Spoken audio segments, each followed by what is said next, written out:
I'm sure you're all waiting with bated breath for my story time about my plane and me having a scrap with the passenger next to me. I would do my best to tell this story as quick as possible so it doesn't take too much of your time. As you know, we were delayed getting on the plane due to my error of putting my power bank in my checked-in luggage and us getting called down to go and remove it from my check-in luggage. So we were delayed getting on the plane. Most people had boarded. There were a few others, people still boarding when we got on. But JJ and Ash, because we went with JJ and Ash, they were sat 2 seats behind us and me and Callum were sat 2 seats in front of them. And it's a row of 3 on that side, which meant that both of us would have someone on the end aisle seat. Because of how long the journey was and because of how far it was, we all paid for extra leg room, so we specifically booked those actual seats. They were specifically booked for us. Callum likes looking out the window, I don't, so I sit in the middle. Now JJ messaged us to say, you're on A and B the same, aren't you? And we were like, yeah, but there was someone in our seat. So we get on the plane and there's a guy in A and there's a guy in C. And we said, oh, sorry guys, you're in our seat. We had to wake the guy who was in A, who was leaning against the window, and say, excuse me, I think you're in our seats. A normal person would be like, oh God, sorry mate, didn't realise. Not these two. What seats are you in? 17A and B. And he went, where's your ticket? And I was like, really? Okay, here. So got my tickets out, showed him the tickets. He looked at his tickets. The one guy who was sat in 17C was actually meant to be in 38A for a start. I mean, I don't know how you get those numbers wrong, but okay. And the guy that was sat in A was meant to be 17C, so he was going to be the guy that sat next to me. So he was huffing and puffing. He was like, this is my seat, this is C. And we were like, no, like 17A is by the window. We booked it specially. So he was in a grump. He gets up, he's huffing and puffing, gets in the aisle, we get in our seats, and that's the end of that. So the plane takes off, we're in the flight.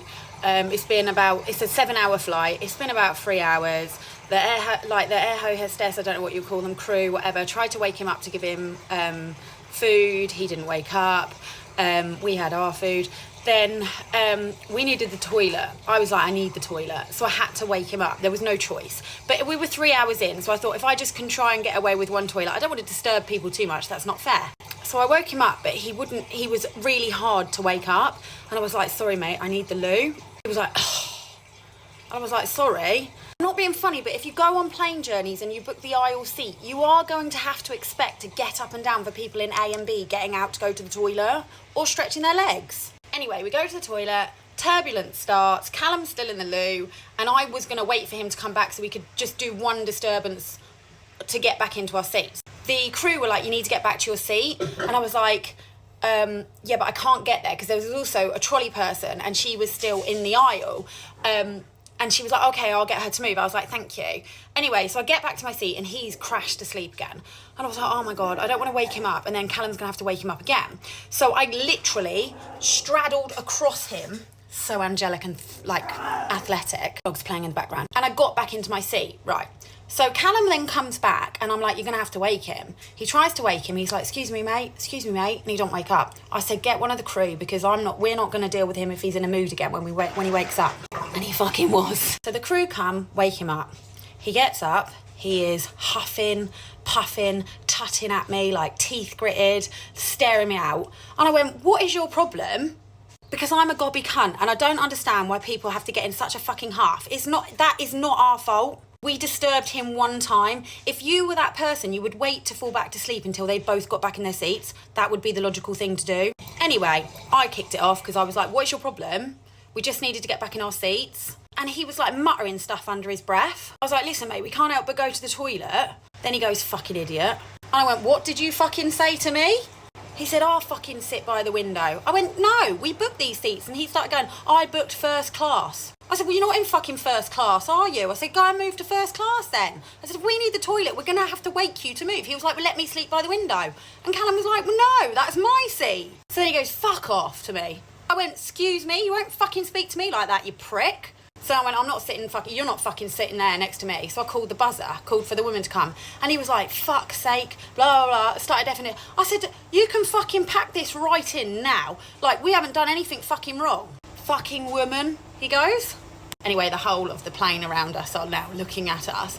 Callum goes, don't speak to my wife like that. Then he leans across me because I'm in the middle, to talk to Callum. He goes, I speak to you man to man. I don't speak to women. Sorry? And Callum's like, I don't care. That's my wife and you won't speak to her like that. And I was like, you're being fucking bang out of order. All we needed to do was go to the toilet. So the air hostess person comes and she's like, what's the problem? And I'm like, you need to move this fucking guy away from me. He's a fucking prick and he's bang out of order. So then he's swearing at me. He's trying to talk to Callum and he's like, fucking women, blah, blah, blah, blah. So she gets him out of the seat and she's like, so she speaks to him first, right? Which I thought was out of order. She's like, what's happened? So I start telling her and she's like, no, not you, him. And I'm like, oh, really? So he gets up, gets moved seats. The guy had to swap with him to come and sit next to me. I was obviously really apologetic to him and I said, I'm so sorry. He was like, no, it's fine, don't worry. He then just keeps giving me the death stare and like tutting at me and like showing his teeth at me. Like, you know, like people are just like, he was just cunty. So then about half an hour later, she comes back to me and she's like, can you just tell me what happened? Because I need to write a report. And I explained to her and she was like, okay, right, okay, thank you. I'm going to show you a little video of the guy in question. Now, he then started talking to other passengers and being really aggressive, pointing at me, hand gestures at me. But he was foreign. So he was speaking in his language and I have no idea what he said about me. They all started to laugh and I was getting really fucking mad. He was an ignorant, egotistical, woman-hating cunt.